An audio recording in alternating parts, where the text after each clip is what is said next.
Hello viewers, welcome back to எம்னா cooking. இன்றைக்கி வீடியோவில் என்ன பார்க்க போகிறோன்னா முள்ளங்கி சிக்கன் குழம்பு தான் எப்படி செய்கிறேன்னு பார்க்கலாம். ஃபஸ்ட்டு ஒரு திக்கான குக்கரில் எடுத்துக்கலாம். அந்த குக்கரில் நல்லா எண்ணெய் தாராளமாக ஊற்றிட்டு எண்ணெய் நல்லா காயணும். காஞ்சதும் சோம்பு, பட்டை, லவங்கம், கிராம்பு, பிரிஞ்சி இலை இது நல்லா போட்டு பொரிஞ்சிக்கணும். பொரிஞ்சதும் நல்லா சின்ன வெங்காயம் ஒரு 10 சின்ன வெங்காயமும் ஒரு பெரிய வெங்காயமும் நல்லா பெரிய வெங்காயம் பொடிசாக கட் பண்ணி போட்டுக்கலாம். கருவேப்பிலை போட்டுக்கலாம். இது நல்லா வதங்கணும். வதங்கின பிறகு இஞ்சி பூண்டு பேஸ்ட்டு 1 ஸ்பூன் இஞ்சி 1 ஸ்பூன் பூண்டு ரெண்டும் போட்டு இந்த பச்சை வாழை போகிற அளவுக்கு நல்லா வதக்கிக்கலாம். இந்த சிக்கன் குழம்பு, பிரியாணி இதுக்கெலாம் எவ்வளோக்கு எவ்வளோ நம்ம வதக்குறோமோ அவ்வளோக்கு நல்லா டேஸ்ட்டு கொடுக்கும். அடுத்ததாக ஒரு 3 தக்காளி போல் வதக்கிக்கிறேன் போட்டு.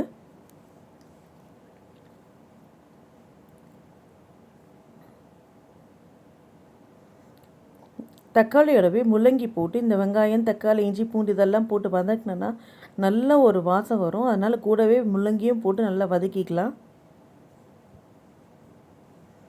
அது கூட சிக்கன் போட்டுக்கலாம். ஒரு 1/2 kg சிக்கன் போல் போட்டுக்கலாம்.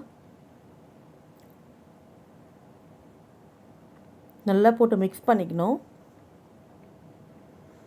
இது அந்த காலத்து ஸ்டைலில் தான் செய்கிறது. அதுக்கு முன்னாடியெல்லாம் என்ன பண்ணுவாங்க, முருங்கைக்காய் வச்சு செய்வாங்க, உருளைக்கிழங்கு வச்சு செய்வாங்க, அதே போல் முள்ளங்கி வச்சு செஞ்சுருக்கோம்.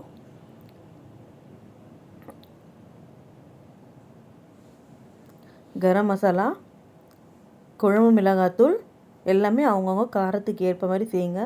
மஞ்சத்தூள், தேவைக்கு உப்பு. வேறு இந்த எக்ஸ்ட்ரா எந்த மசாலாவும் நான் சேர்க்கல. நான் இது நல்லா சுருண்டு இந்த தக்காளிலாம் வதங்கி சிக்கன் சுருண்டு வரணும். அந்தளவுக்கு நல்லா ஸ்லோவை வச்சு வதக்கிக்கலாம். பாருங்கள், நல்லா தெரியும் உங்களுக்கே டிஃப்ரென்ஸு.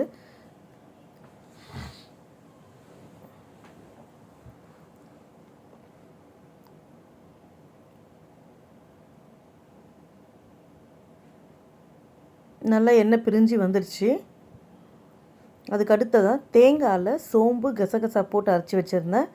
நல்லா திக்கான பேஸ்ட்டு அதை அப்படியே அதில் ஊற்றிட்டு தேவையான அளவு தண்ணியை ஊற்றிக்கணும். தண்ணியை ஊற்றிட்டு நம்ம காரம் உப்புலாம் நல்லா செக் பண்ணிக்கணும். செக் பண்ணிவிட்டு குக்கரில் 3 விசில் விட்டோன்னு வச்சுங்களேன். ஒரு குக்கர் விசில் எத்தனை விசில் வருமோ அதுக்கேற்ற மாதிரி விட்டுக்குங்க. அருமையான முள்ளங்கி சிக்கன் குழம்பு சூப்பராக ரெடி ஆயிடுச்சு. எவ்வளோ கலர்ஃபுல்லாக இருக்குது. உங்களுக்கு இது பிடிச்சிருந்தால் லைக் பண்ணுங்கள், ஷேர் பண்ணுங்கள், சப்ஸ்கிரைப் பண்ணுங்கள். மறக்காமல் பக்கத்தில் இருக்க பெல் பட்டனும் ப்ரெஸ் பண்ணுங்கள்.